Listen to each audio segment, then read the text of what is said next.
Vamos a estar el día de hoy leyendo la escritura en Hechos capítulo 16, versículo 11 al 40. Hechos 16, del 11 al 40. Si tiene su Biblia, le invito a que la empiece a abrir. Hechos 16, versículo 11 al 40.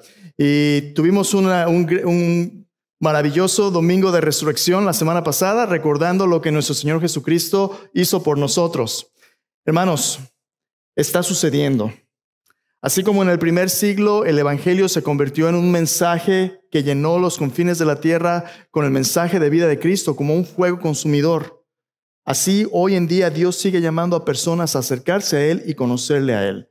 Hace 4 años cuando vine, nuestra iglesia era una iglesia que estaba buscando una manera de alcanzar a la comunidad. Era una iglesia que estaba luchando con personas que eran mayores de 60 años y no sabiendo exactamente cómo es que Dios iba a alcanzar a las generaciones más jóvenes. Pero con el deseo, en el corazón de alcanzar a toda nación y a toda generación con el mensaje de Cristo Jesús.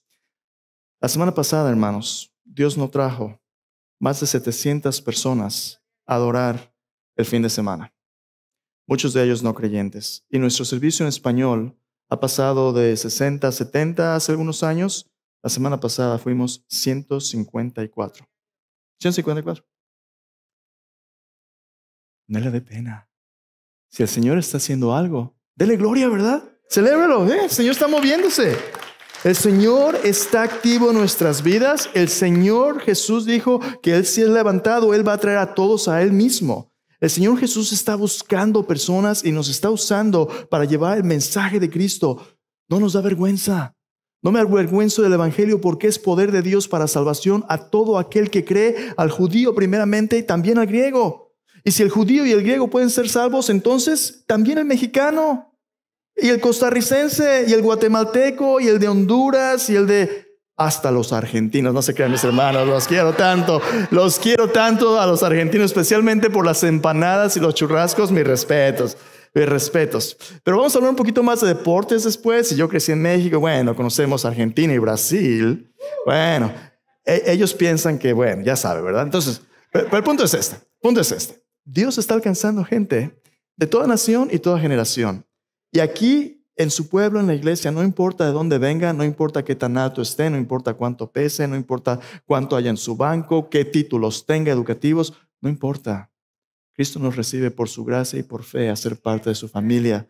Nos perdona nuestros pecados, nos limpia, nos restaura, nos da un nuevo nombre, una nueva identidad, como un fuego consumidor, purificador.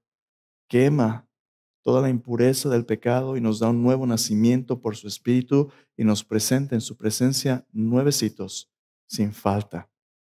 Esa es nuestra posición en Cristo. En nuestra condición todavía nos falta, a veces altas y bajas, pero Cristo ya nos ve por su obra consumada en la cruz, nos ve sentados a la diestra del Padre en los lugares celestiales. Solo es cuestión de tiempo hasta que esa visión sea completa en nuestras vidas. Entonces, ¿por qué estamos aquí? ¿Para qué nos dejó si Él ya acabó? Si Él produce el querer como el hacer, ¿para qué estamos aquí? Estamos aquí porque Dios nos ha dado una misión. Y la misión es encontrar a los hijos de paz, a aquellos que el Padre predestinó desde antes de la fundación del mundo para ser adoptados y ser hechos sus hijos en el amado Cristo Jesús. ¿Quién nos redimió por su sangre? ¿Quién nos dio una nueva vida por su resurrección? Dios nos ha enviado como heraldos, como mensajeros, embajadores del reino, a buscar a sus hijos de paz. Y eso es precisamente lo que en el primer siglo, en la iglesia primitiva, al comienzo de la iglesia, le dio a los apóstoles el ímpetu, el momentum de llevar el evangelio hasta lo último de la tierra, con una pasión de un fuego consumidor.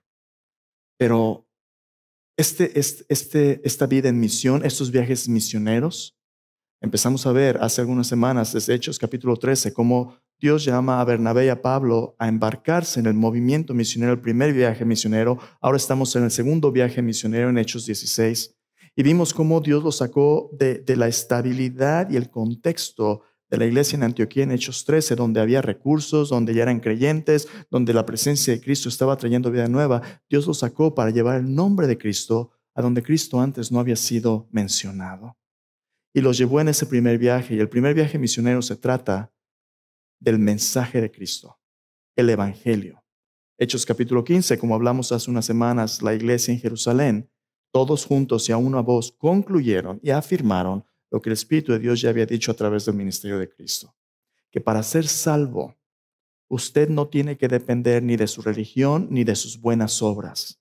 La salvación es un regalo por la gracia de Dios, solamente por medio de la fe en Cristo Jesús, solamente. Teniendo a Jesús, a usted no le falta nada.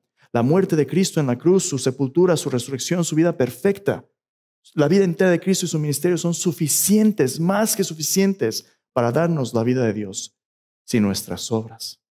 Entonces, ¿significa que ya puedo hacer lo que me dé la gana? No, espera tantito.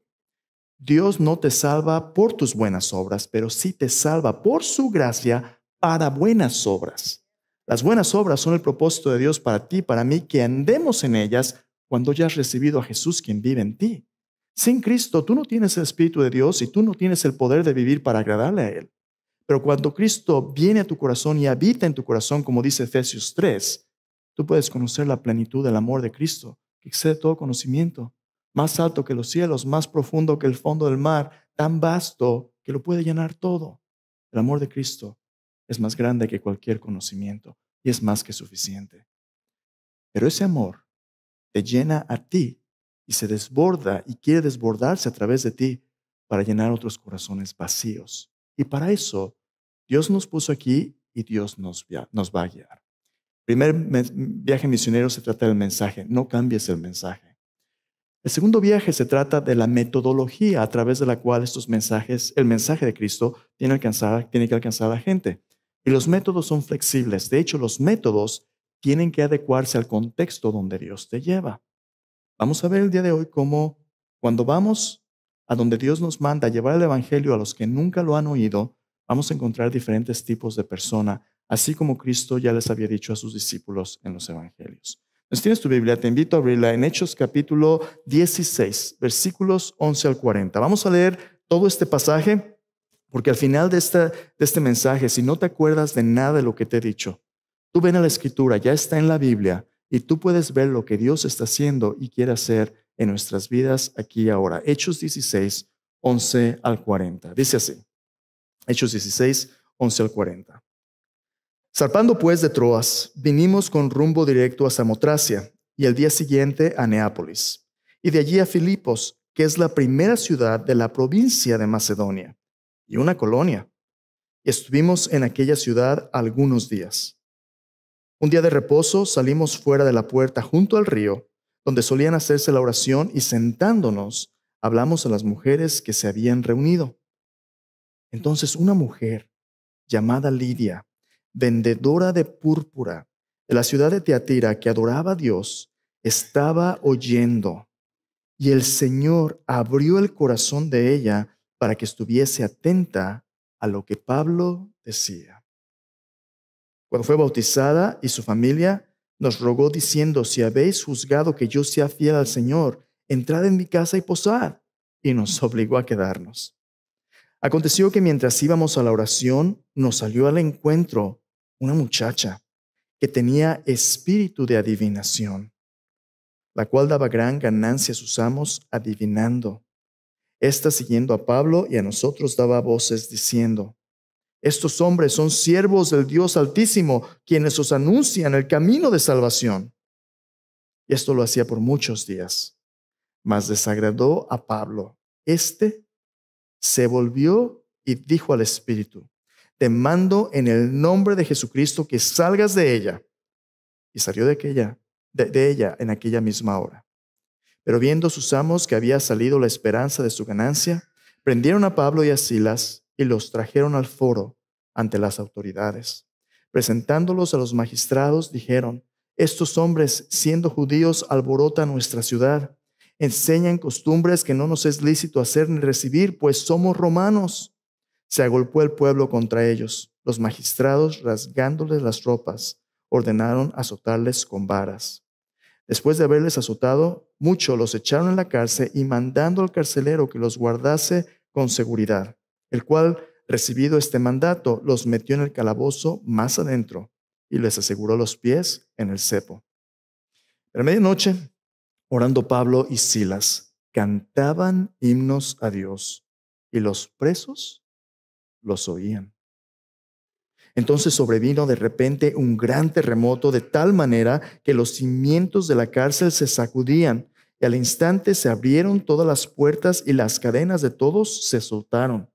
Despertando el carcelero y viendo abiertas las puertas de la cárcel, sacó la espada y se iba a matar pensando que los presos habían huido.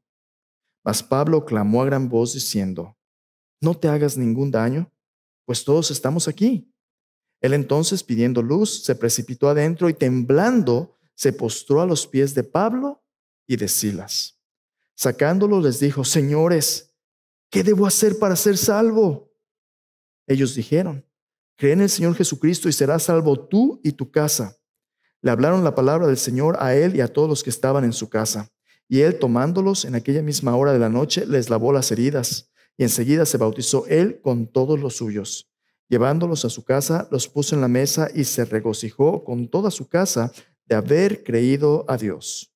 Cuando fue de día, los magistrados enviaron alguaciles a decir: suelta a aquellos hombres. Y el carcelero hizo saber estas palabras a Pablo: los magistrados han mandado a decir que os suelte, así que ahora salid, marchaos en paz. Pero Pablo les dijo: después de azotarnos públicamente sin sentencia judicial, siendo ciudadanos romanos, ¿nos echaron en la cárcel y ahora nos echan encubiertamente? No, por cierto, si no vengan ellos mismos a sacarnos. Los alguaciles hicieron saber estas palabras a los magistrados, los cuales tuvieron miedo al oír que eran romanos. Y viniendo les rogaron y sacándolos les pidieron que salieran de la ciudad. Entonces, saliendo de la cárcel, entraron en casa de Lidia y habiendo visto a los hermanos, los consolaron y se fueron. Cuando usted se embarca con Cristo en este viaje de por vida que transforma vidas y da vidas, usted no se embarca en un crucero de vacaciones. Usted no se anota para un día de campo, un picnic cerca del lago. Usted se anota para un viaje de rescate con personas que están desesperadamente hambrientas por oír la palabra de Dios. Personas que están atrapadas bajo los artificios y cadenas y opresiones del enemigo. Personas que piensan que están a cargo, que tienen posiciones de poder y autoridad, pero ellos mismos son víctimas de un mundo que cuando ya no pueden producir lo que el mundo demanda, los desecha, incluso los mata. En este pasaje vemos esos tres tipos de personas reveladas. Vemos que cuando Cristo lleva a su iglesia a alcanzar a otros, hay por lo menos tres tipos de personas que vamos a encontrar. Va a haber personas que, como Lidia, están buscando a Dios. Esos son los hijos de paz de los cuales Jesús habló en los evangelios cuando envió a sus discípulos de 2 en 2. Les dijo: entren a las villas y aldeas, enséñenles que el reino de Dios ha llegado. Y cuando entren, busquen a una persona que abra sus puertas. Y cuando encuentren un hogar de paz, díganle que la paz sea con ellos, su paz vendrá sobre ellos. No se pasen de casa en casa, quédense con aquellos que tengan un corazón abierto, una puerta abierta en su hogar. Quédense allí y de allí prediquen a la comunidad. Hijos de paz. Pero va a haber otros que son hijos perdidos bajo el poder del enemigo, como esa muchacha endemoniada. Personas atrapadas en el paganismo, en la superstición, en la brujería, en la idolatría, el materialismo.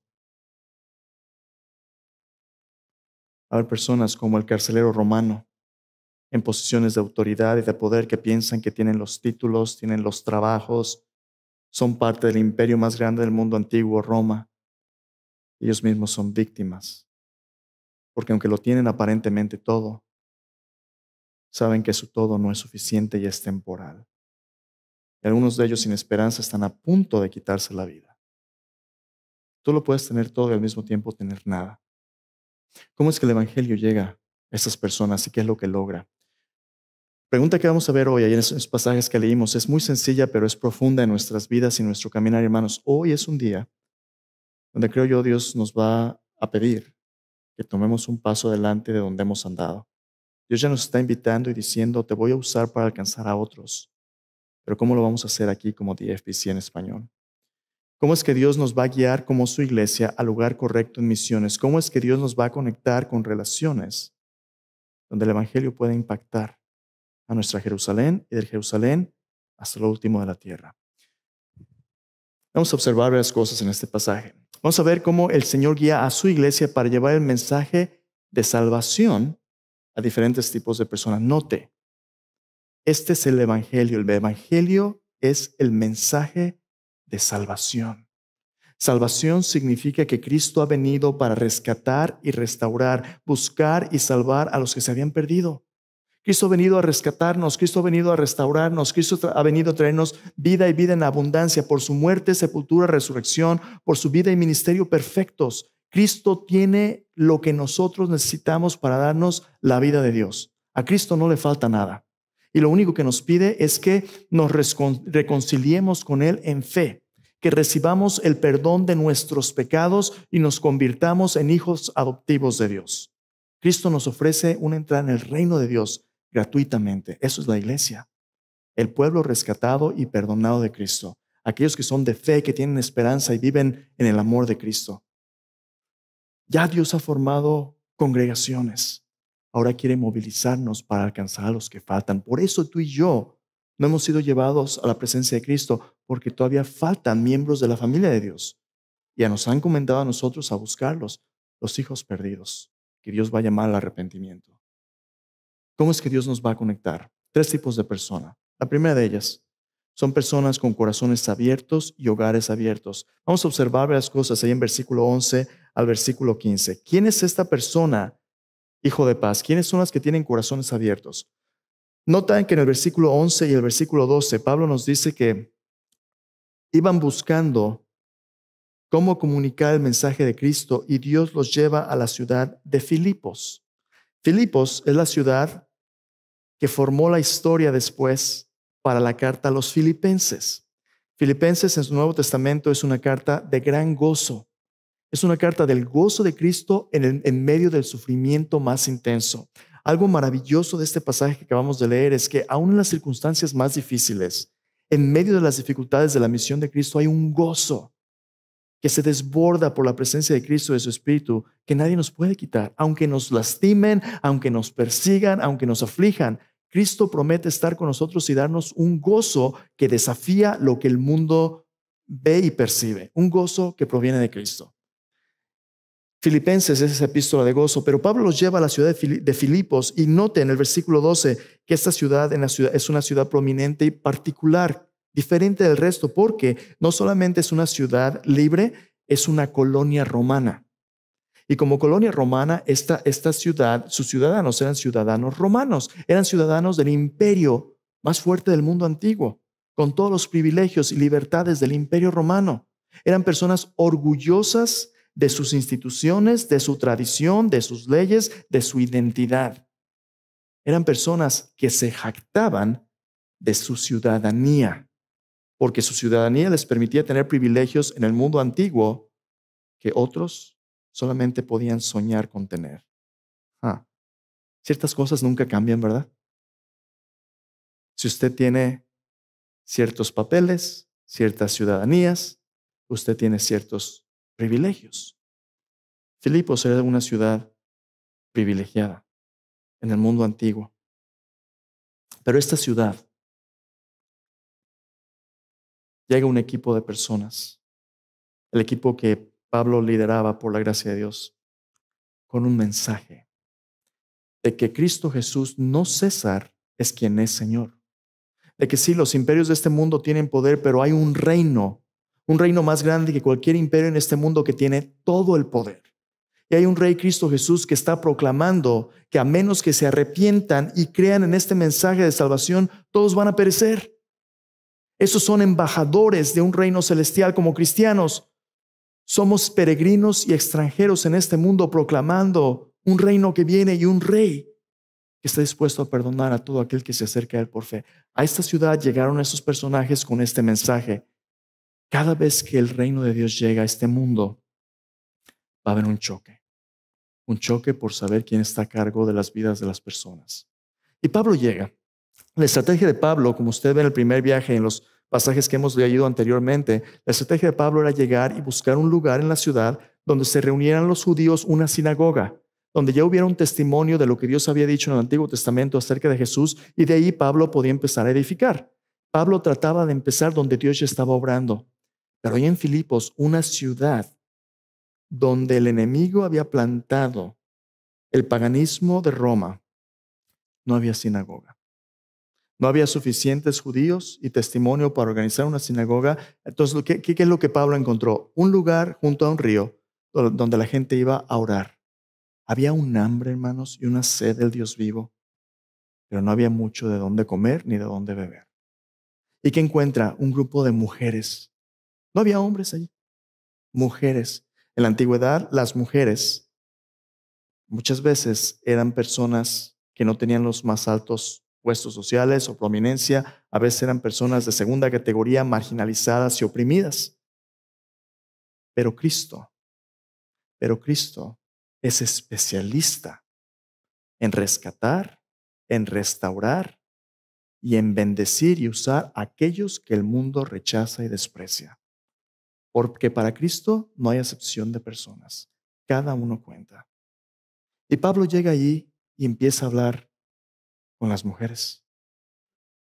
Y hay una mujer, Lidia, dice, de la ciudad de Tiatira, vendedora de púrpura. Lidia era una persona que, dependiendo de lo que vendía, había diferentes tipos de púrpuras en la antigüedad, pero la púrpura de Tiro era era tela que era teñida de púrpura a través de la tintura de un molusco, un caracol que tenían que quebrar con piedras, sacarlo, destilar el polvo de púrpura, pero era increíblemente costoso.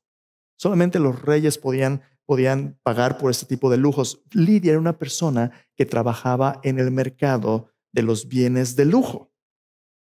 Y esta mujer es una mujer, dice, temerosa de Dios, adoraba a Dios. Era una mujer que ha estado buscando al Dios vivo por mucho tiempo y viene a orar, está orando. Mire cómo la oración es un catalizador de la obra de Dios. Ella viene a un lugar de oración, Dios contesta su oración. Hay personas, hermanos, hay personas allá afuera atrapados en la oscuridad que están orando y desesperadamente buscando que Dios les muestre el camino de salvación. Montón de historias de misioneros o de personas donde el nombre de Cristo no se puede predicar libremente, que tienen un sueño, que hablan acerca de tal o cual persona que va a venir con un libro. Es la palabra de Dios. Va a decirte acerca de Jesús, sueños, visiones. Porque hay hambre y sed de la salvación de Cristo en este mundo. Y Lidia es una de esas. Alguien que está buscando a Dios. Dice, mientras Pablo hablaba, Dios abrió su corazón. Qué hermoso versículo de cómo es que venimos a la fe en Cristo. No es nuestro esfuerzo. Cuando tú oyes la palabra de Dios y tu corazón de piedra se quebranta y se enternece, es el dedo de Dios tocándote a través de su palabra. Dios abrió el corazón de Lidia para recibir la palabra de Dios. Y en ese momento, cuando puso su fe en Jesús, Dios la hizo nacer de nuevo. Pablo vio su conversión y, como símbolo de su fe, le bautiza a ella y a su familia.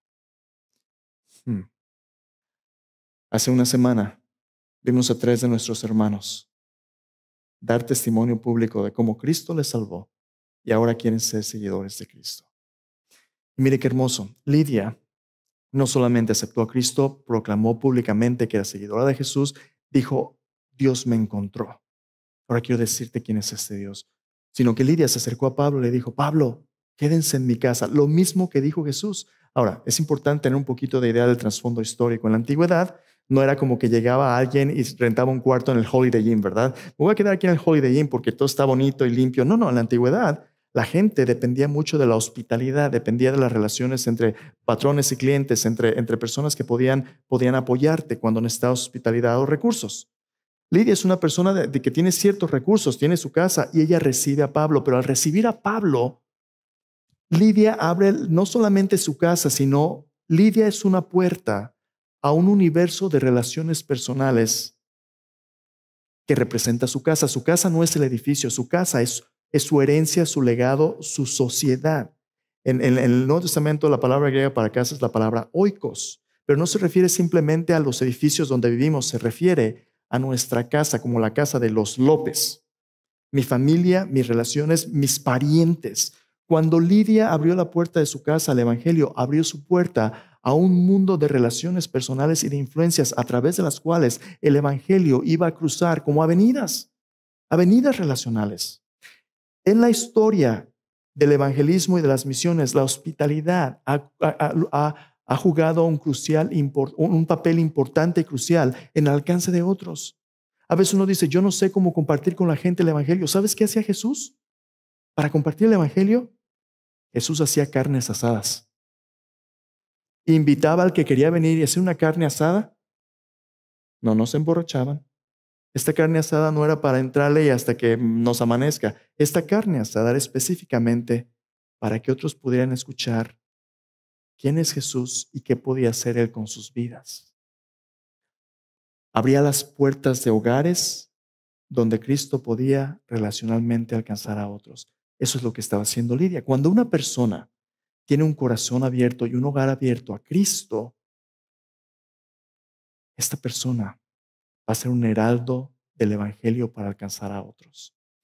En nuestro ministerio en español, hermanos, gran parte de nuestro crecimiento que hemos tenido tiene que ver con usted contándole a su familia. Quiero que sepa que Dios ya le está usando como un misionero para alcanzar a aquellos que tienen corazones abiertos y puertas abiertas. Estos son los hijos de paz. ¿Qué pasa si alguien no te recibe? Si alguien se quiere pelear contigo. Jesús dijo que discretamente, sacúdete el polvo de los pies, no te pelees, no los fuerces, no hagas caras, no te frustres. Busca a otro que Dios abra su corazón y la puerta de su casa, tan sencillo como eso. Hace 4 años, cuando vine aquí a la iglesia, nuestro ministerio de universitarios tenía un grupo de 3 jóvenes, 3 jóvenes, 3. Viernes Santo, los directores del grupo, David Cook y Nicole Cook. David es un profesor en la Universidad Dallas Baptist University. Y Dallas Baptist tiene un montón de estudiantes internacionales que vienen a estudiar aquí sus maestrías, sus doctorados, su universidad. Y muchos de esos estudiantes internacionales no conocen a Cristo y no tienen conexiones o familia o iglesias a dónde ir. Muchos no son creyentes. David y Nicole, Dios los ha llamado a alcanzar a esos estudiantes y a cualquier estudiante, pero les ha llamado a hacerlo abriendo las puertas de su hogar para ellos. Ellos tienen una granja y en la granja tienen puercos, tienen cabras, tienen un montón de cosas. Ellos cuidan su granja, pero invitan a los estudiantes internacionales a venir y jugar con los cabritos bebés, los pollos, los invitan a comer y les comparten el Evangelio de Cristo. Nuestro ministerio universitario tiene alrededor de 40, 60 estudiantes internacionales. Cada domingo comen, después del servicio comen, tienen su estudio bíblico y les compartimos de Cristo. ¿Saben cuántos tuvieron ahí en la granja este fin de semana pasado para contarles de Cristo en Viernes Santo? 80 estudiantes internacionales de todo el mundo. Latinoamérica, India, China, algunos de Europa, todo el mundo. A veces lo único que tenemos que hacer es abrir las puertas de nuestro hogar para que otros puedan ver lo que Dios ya nos ha dado. Tiene que haber una diferencia en nuestras familias. Pero eso solamente es el primer tipo. Hay otro tipo de personas que Dios quiere usarnos para alcanzar. El segundo tipo son las personas oprimidas espiritualmente, los hijos perdidos. Hay en Hechos, versículo 16 del capítulo 16 que acabamos de leer. Pablo cosecha los primeros frutos de Lidia y la familia, pero ellos continúan llegando al lugar de oración donde continúan testificando. Y ahí hay una mujer que dice aquí, le sale al encuentro, una muchacha que tiene un espíritu de adivinación, da grandes voces, da ganancias, usamos adivinando. Y ese es su mensaje. Estos hombres, versículo 7, son siervos del Dios Altísimo, quienes os anuncian el camino de salvación. ¿Quién es esta mujer y qué estaba pasando allí? En la antigüedad había muchas religiones y había muchas maneras de pensar acerca de Dios. Los romanos, los griegos, los pueblos paganos tenían muchos dioses. Y en la multitud de sus dioses eran caprichosos, sus dioses eran impredecibles, sus dioses a veces eran caprichosos e implacables. Y había un temor en el pagano de cómo agradar a los dioses sin saber cuál era su voluntad. Porque los dioses, tú no sabías exactamente qué era lo que querían. Si era un dios del trueno, si llueve, me da miedo. La religión del pagano era la religión del pensamiento mágico religioso, donde a través de encantamientos, de palabras, de estira y afloje, de prueba y error, ellos tenían que ver cómo navegar sus miedos. Los griegos y romanos compartían una mitología empalmada. Los romanos construyeron su mitología encima de los griegos. Adoptaron la religión, el paganismo griego. Y uno de los dioses griego era el dios Apolo. Apolo era el dios de la sabiduría, de las artes finas, de ciertos tipos de profecías que tenían que ver con decir el futuro, las fortunas, la adivinación. Esta mujer era una persona, dice, tenía un espíritu de adivinación. En el griego era que tenía un pitón, como las serpientes, esas enormes. Pero este animal era un ser mítico que aparentemente en la mitología griega Apolo se había matado y que le había quitado sus poderes, y ahora Apolo era el patrón de estas profecías y de adivinación de decir el futuro. Un oráculo de Apolo era un oráculo famoso, era el oráculo de Delfos. Las personas venían de todo el mundo para escuchar la dirección y sabiduría del oráculo de Delfos, y esta sacerdotisa era una sacerdotisa que era una profetisa adivina. Y este oráculo era famoso en el mundo antiguo por decir cómo tener victoria en su vida espiritual. Bueno, esta mujer, este tipo de mujer, una mujer de influencia entre los paganos espiritualmente, es una mujer que empieza a enfrentar a Pablo y a su equipo y aparentemente les da una carta de recomendación. Pues cuando tú lo lees dices, oye, qué bueno, no, mira el mensaje que está diciendo. Estos hombres son siervos del Dios Altísimo que os anuncian el camino de salvación. ¿No te gustaría tener una buena recomendación en el internet? Una persona de influencia, alguien, oye, no, ve a esa iglesia, porque en esa iglesia son siervos del Dios Altísimo, te anuncian de la salvación. Suena bien, ¿no? A Pablo le toma algunos días, pero hay algo que no sienta bien con él. Él está luchando, ahí hay una lucha que empieza. Y Pablo dice, ajá, esta mujer tiene un espíritu de adivinación. La gente está acostumbrada a venir a ella para este tipo de cosas. Pregunta, ¿será lo mismo que Pablo y su equipo predican a lo que ella representa? ¿Será la misma cosa? Yo soy de México. En México, tú puedes ir a una curandera a que te haga la limpia. En el nombre de todos los santos y de Jesús y de los ángeles y de todo, ahí vas, ¿verdad? La limpia y el huevo, las ramas y todo este tipo de cosas. En el nombre de todo lo que se pueda. Vamos a hacer una limpia. Pues obviamente tiene que ser bueno, ¿no? Porque están haciendo en el nombre de A, B y C. Mucho cuidado. Satanás se disfraza como ángel de luz para engañar, y no para limpiarte, sino para embarrarte de todo tipo de influencias espirituales que te van a dejar esclavizado en los caminos de Satanás. ¿Qué está sucediendo aquí? Satanás está atacando la predicación del evangelio trayendo una de sus especialidades, el sincretismo religioso y filosófico. La mezcla de la verdad y del error que hace tan difícil discernir qué es qué. Lo que esta mujer está diciendo es que el mensaje de Pablo no es nada nuevo que ustedes tengan que preocuparse. Ya lo han oído antes. Es el Dios Altísimo, el mismo título donde este Dios es un Dios entre muchos.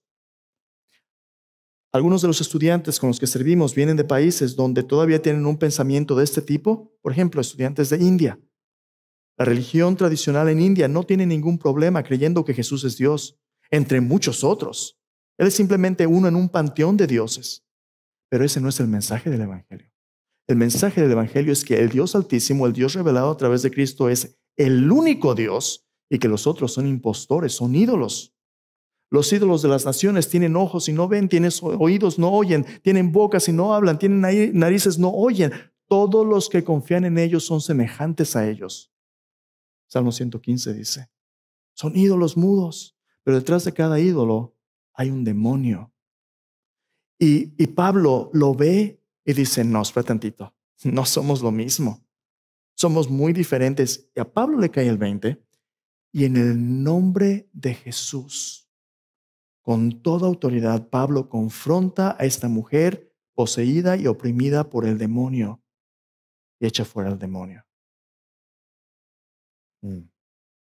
Gracias a Dios, esto ya no sucede. Déjame preguntarte, ¿crees tú que Satanás sigue oprimiendo gente? ¿Crees tú que Satanás a veces trae gente a la iglesia?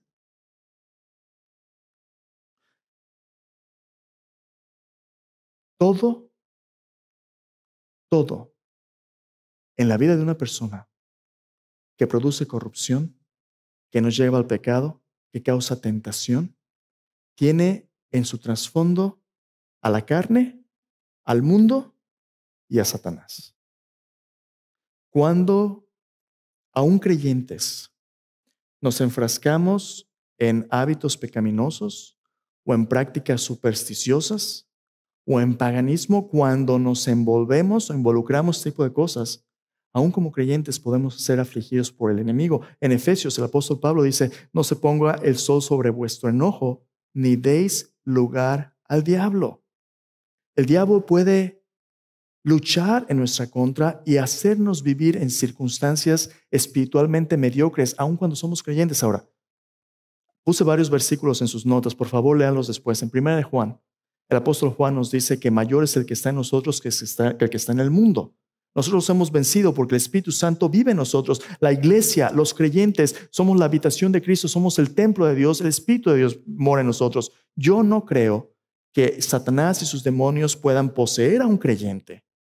Pero yo sí creo que Satanás y sus demonios pueden oprimir, pueden afligir a los creyentes para que no vivamos la vida abundante que Dios tiene y vivamos espiritualidades mediocres. Si hay una lucha real, Pablo nos dice en Efesios capítulo 6 que nos fortalezcamos en el Señor y el poder de su fuerza, porque nuestra lucha no es contra carne y sangre, sino contra principados, contra potestades, contra las autoridades de maldad de este mundo, huestes espirituales de maldad en las regiones celestes. La lucha es real. Y quiero que veas que esta lucha no solamente es espiritual, esta mujer es liberada de este demonio, pero Jesús nos advierte. No se nos dice en Hechos 16 si esta mujer confió en Cristo o no, a diferencia de Lidia. Esta mujer fue simplemente liberada de esta opresión, de ese espíritu de adivinación. Trajo como consecuencia el castigo de sus dueños. Pero ¿qué nos dice Jesús en los evangelios? Cuando un espíritu inmundo sale del hombre, anda por lugares desiertos buscando reposo y no lo encuentra. Y después dice, ya sé lo que haré, voy a volver a mi casa de donde salí. Y cuando llega la encuentra barrida, arreglada, limpia. ¿Sabes qué es lo que hace? Va y se busca 7 espíritus peores que él. Y el postrer estado de este hombre viene a ser peor que el primero.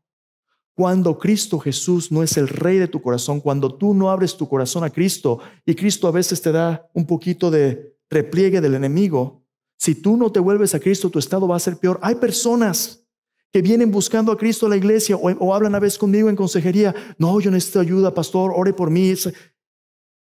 Aquí está el evangelio, Cristo quiere salvarte. No, pues yo no estoy listo para eso. Pero ore por mí. Ok, yo oro por ellos. Y el Señor empieza a darles un poquito de refrigerio. ¿Sabes qué sucede? En cuanto la presión se quita, ahí nos vemos. A darle vuelta a la hilacha. Meses después, oye, ¿qué le pasó a fulanito? No, hombre, le fue. Si tú no tienes a Cristo en tu vida, tú sigues a merced de Satanás.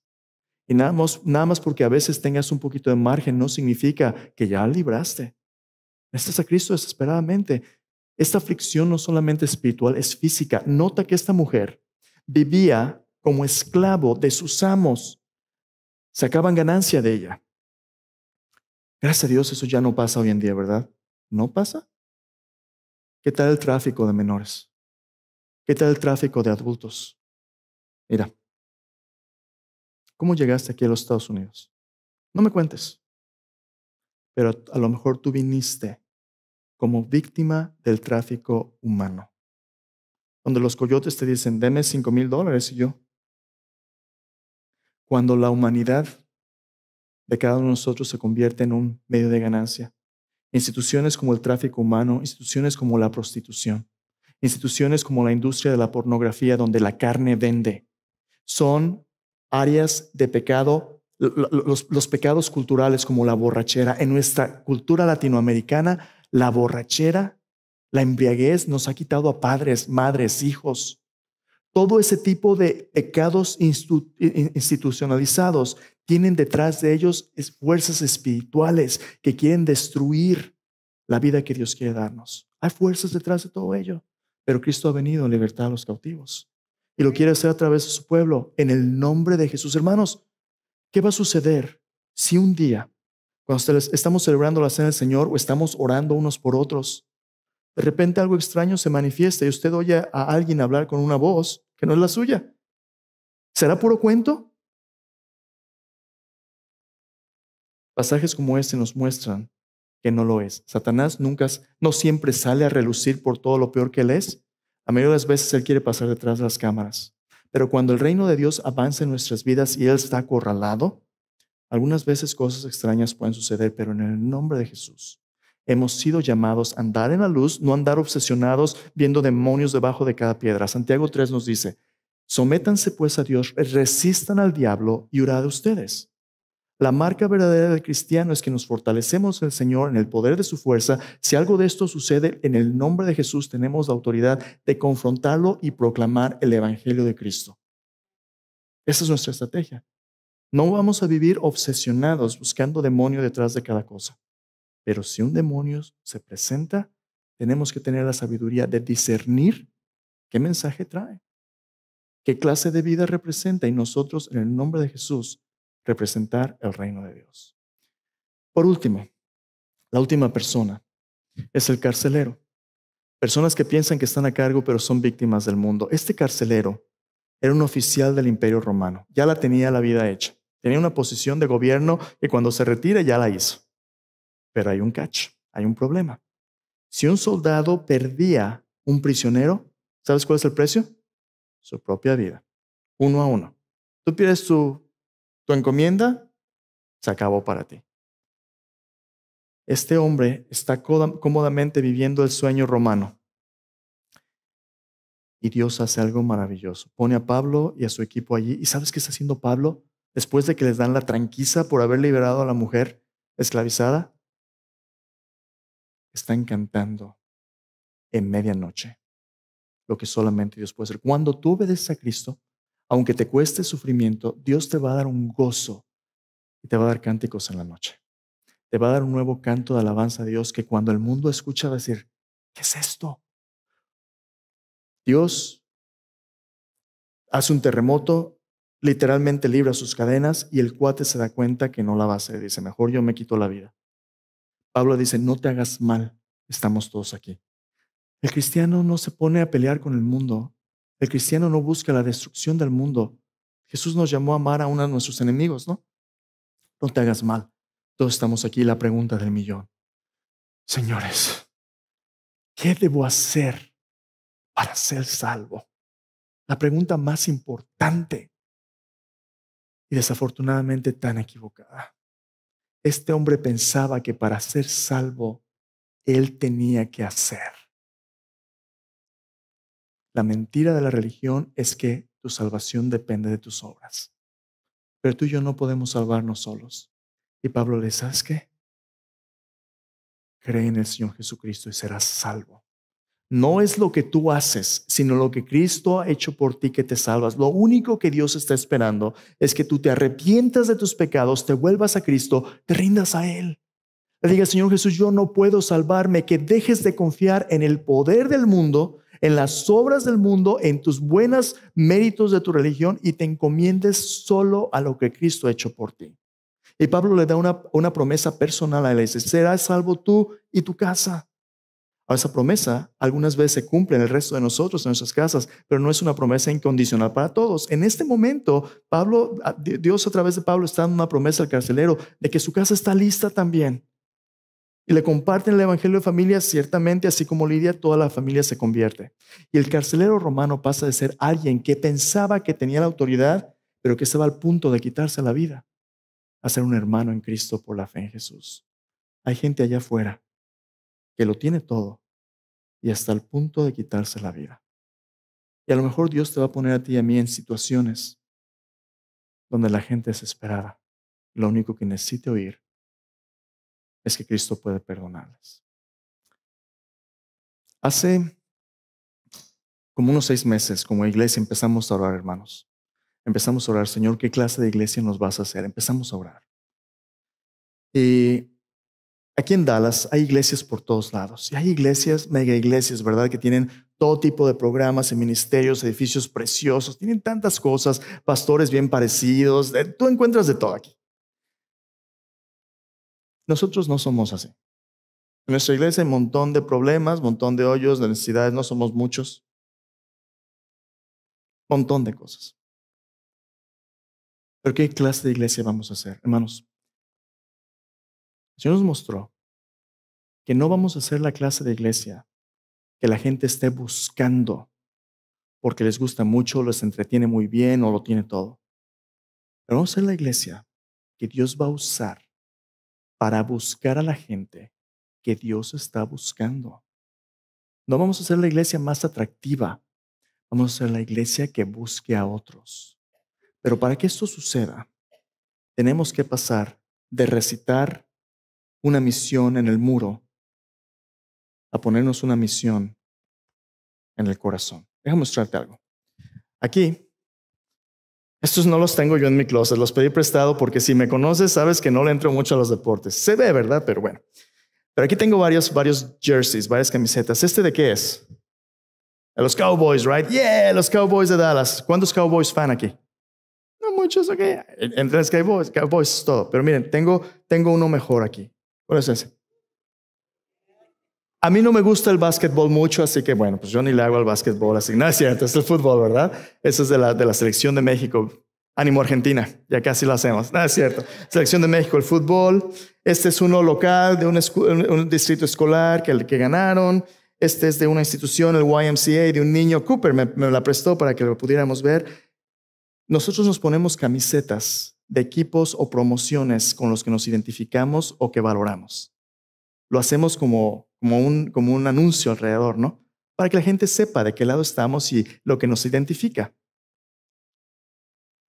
¿Sabías tú que la industria de anuncios en los Estados Unidos en unos cuantos años casi va a llegar a $1 trillón?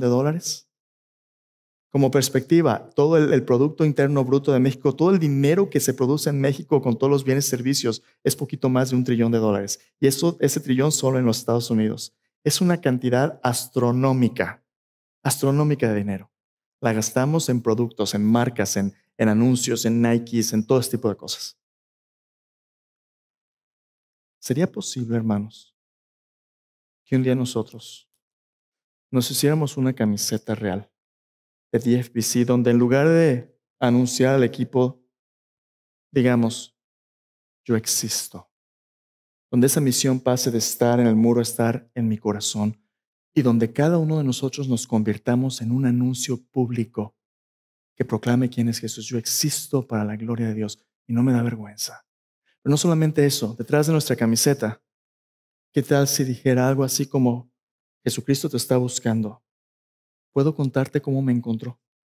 ¿Qué tal si tú y yo nos convirtiéramos en un anuncio público donde todo el mundo supiera quién es Jesús? Si tú te pusieras esta camiseta cuando vas a comprar alimentos al súper, ¿te daría pena? Oye, si alguien te pregunta, ¿qué le vas a decir? Tú no te preocupes. Vas a encontrar gente con corazones abiertos. Vas a encontrar gente que a lo mejor empieza a decirte, no te preocupes. A lo mejor va a decir persona, por favor, ayúdame porque usted puede orar por mí. Dios va a abrir las puertas si tú les apuntas a Jesús. Déjame preguntarte, ¿qué tienes en tu closet? ¿Tienes puros de estos? ¿O estás dispuesto a dejar que Dios te vista con una nueva marca, con un nuevo mensaje de lo que solo Dios puede hacer? Cuando Dios nos llama al campo misionero, Dios es el que dirige nuestros pasos y abre las puertas. Nuestro trabajo es entrar por esas puertas y entregar su mensaje sin importar sus consecuencias. ¿Quieres unirte a su equipo? Ponte la camiseta. Vamos a orar, hermanos. Hermanos, esta semana hay un grupo de personas de nuestra iglesia, Iglesia Español, que han recibido una invitación de la iglesia en México donde yo crecí. Nuestro comité de misiones por 6 meses más o menos ha estado orando para venir y explorar lo que posiblemente pudiera ser una puerta, una avenida de doble sentido allá y aquí, para alcanzar gente allá y plantar iglesias allá, pero también para personas que pudieran venir a apoyarnos con la obra aquí, porque los Estados Unidos se ha convertido ya en un campo misionero. Necesitamos alcanzar. Dios nos ha traído 100, ciento y tantas personas que hablan español. Algunos de ustedes son bilingües, pero hay millones en el Metroplex de Latinoamérica. No somos los únicos que estamos alcanzando, pero no podremos hacer más para la gloria de Dios. No podremos apuntar a otros a Cristo. No podemos quedarnos cómodos con la banca. Vamos a explorar. Pero en lo sucesivo vamos a ver a Dios moviéndose, levantando personas no solamente para traer gente, sino para ir y hacer discípulos a todas las naciones.